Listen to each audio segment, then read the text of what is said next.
আগ পর্যন্ত আমরা দেখলাম বিভিন্ন টাইপের রেন গজ, আর তার মধ্যে সবথেকে মোস্ট ওয়াইডলি ইউজ যেটা রেন গজ সেটা হলো সাইমন রেন গজ। ইন্ডিয়াতে যেটা রেন গজ ইউজ হয় সেটা হলো সাইমন রেন গজ। এখন আমি একটা উদাহরণ দিয়ে বলি, বললো যে কলকাতা আলিপুর আবহাওয়া দপ্তর কলকাতাতে বৃষ্টিপাত আজকে হয়েছে সেটা হলো 10 সেন্টিমিটার বা 20 সেন্টিমিটার।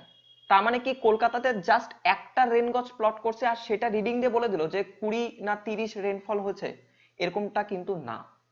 কেন অনেক সময় হয় কি আমার বাড়িতে বৃষ্টি হতেছে এইখানে, কিন্তু একটু দূরে গিয়ে কোথাও একটা দেখা গেল যে কাছেই সেখানে বৃষ্টি হচ্ছে না, এরকমটা হয় কিন্তু। তো আমি জাস্ট এত বড় জায়গাতে একটা রেন গজ দিয়ে আমি হলো এস্টিমেট করতে পারি না ওখানকার প্রেসিপিটেশন বা রেইনফল কতটা হয়েছে। আমি একটু ডায়াগ্রাম দিয়ে বলি। সে ফর এক্সাম্পল এটা হলো একটা লোকেশন বা যেখানকার আমাদের রেইনফল ক্যালকুলেট করতে লাগবে। আমি সে ফর এক্সাম্পল আমি বললাম এটা হলো কুচবিহার। কুচবিহার হলো এই পুরো গোটা জায়গাটা।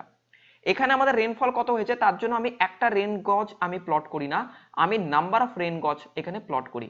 এই 1 2 3 সেটা জায়গা ভিত্তিতে। এখন দেখা গেল যে জায়গাটা বিরাট বড়, তাহলে আমি অনেকগুলো রেন গজ এখানে প্লট করব। যদি জায়গাটা ছোট হয় তাহলে আমি অল্প কয়েকটা রেন গজে এখানে প্লট করব। এরকম যে নেটওয়ার্ক তৈরি হলো এই রেন গজের, সেইটা নিয়ে আমরা এখানে কথা বলবো।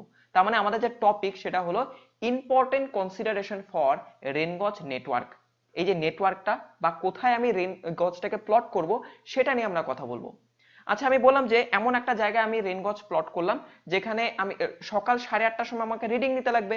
এমন একটা জায়গায় আমি রেন গজটাকে প্লট করলাম যে সকাল 8:30টার সময় ওখানে পৌঁছাতেই পারলাম না, অনেক নদী পার করে পাহাড় টাহাড় পার করে তারপর রিডিং নিতে লাগে। Is it possible? আমি সকাল 8:30টার সময় আমি এগুলা করবো না রিডিং নিব? তো ফার্স্ট যেটা পয়েন্ট সেটা হলো the ground should be plain and horizontal. এমনটা যেন অ্যাটলিস্ট হয় আমি সকালে ইজিলি যাতে ওখানে রিচ করতে পারি, তারপর না আমি রিডিং নিব। দেখা গেল সকালবেলা আমি পাহাড়ের মধ্যে উঠতেছি, সম্ভব এটা তো না। সেকেন্ড পয়েন্ট আমরা বললাম যে দ্য রেন গজ শুড বি 5.5 মিটার এনক্লোজড।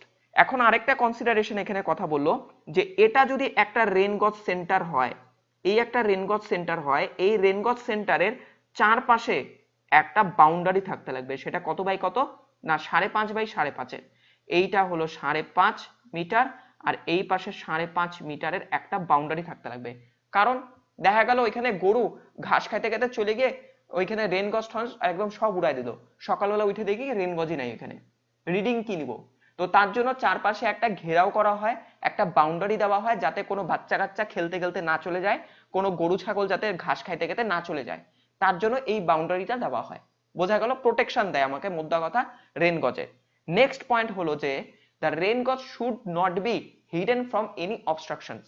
কোনো অবস্ট্রাকশনে যেন ওটা হাইড না হয়ে যায়। দেখা গেল আমি রেন গজ এমন জায়গায় রাখলাম তার উপরেই বিরাট বড় বট গাছ, তো বট গাছ যদি থাকে তাহলে জল ঢুকবে কিভাবে রেন গজের মধ্যে? তো তার জন্য কোনো বড় গাছ বা বিল্ডিং এর কাছে রেন গজ রাখা হয় না। ছবি দিয়ে যদি বলি, এটা একটা হলো রেন গজ, এই রেন গজের পাশে একটা বিল্ডিং আছে, এই বিল্ডিংটা যদি খুব কাছে হয় আর এখানে যখন বৃষ্টিটা পড়লো, এইখানে বৃষ্টি যে পড়লো এইখানে রেন গজ যদি রাখি তাহলে কি ওইখানে বৃষ্টির জল কি ঢুকবে? তার জন্য আমাদের বড় কোনো অবস্ট্রাকশনের কাছে এই রেন গজকে রাখা হয় না। এটা সম্পর্কে একটা কনসিডারেশন আছে, সেটা কি যে এই রেন গজ থেকে বিল্ডিং এর যে ডিস্টেন্স বা অবস্ট্রাকলের ডিস্টেন্স যেন মিনিমাম যেন 30 মিটার হয়। মানে মোদ্দা কথা এই রেন গজের চারপাশে 30 মিটারের মধ্যে যেন কোনো রকমের অবস্ট্রাকশন না থাকে, কোনো গাছ থাকবে না, কোনো বিল্ডিং থাকবে না, কিচ্ছু থাকবে না। বাট কোনো একটা বিল্ডিং থাকতেও পারে। কি বললো? এই বিল্ডিং থাকতে পারে আর এই বিল্ডিংটার হাইট যদি হয় Y, say for example Y, তাহলে আমাদের এই যে ডিস্টেন্সটা সেই ডিস্টেন্সটা বা এই ডিস্টেন্সটাকে আমি লিখলাম হলো এক্স দিয়ে, এই ডিস্টেন্সটাকে লিখলাম এক্স দিয়ে। এই এক্স এর ভ্যালুটা যেন তার থেকে দ্বিগুণ হয়। যদি হাইট হয় হলো 40 মিটার, তাহলে আমাদের এই ডিস্টেন্সটা কত হবে? 40 দুগুণ 80 মিটার তাহলে হবে, তাহলে আমাদের বিল্ডিং থাকতে পারে। তাহলে আমাদের এখানে দুটা কনসিডারেশন বললো, এক এক্স এর ভ্যালু বললো যে এক্স এর ভ্যালু বললো 30 মিটার, আরেকটা বললো 2y। এই দুটার মধ্যে যেটা ম্যাক্সিমাম হবে সেটা আমরা কনসিডার করব। বোঝা গেল? 30 মিটারের মধ্যে কোনো অবস্ট্রাকশন থাকা যাবে না।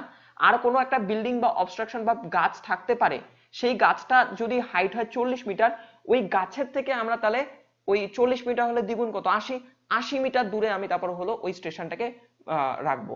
তাতে আমাদের ওই যে বৃষ্টির জল ওখানে এফেক্টেড হবে না, পুরোপুরি আমি ক্যালকুলেশনটা প্রপারলি পাবো। নেক্সট আরেকটা পয়েন্ট, সেটা হলো it must be set as near the ground to reduce the wind effect।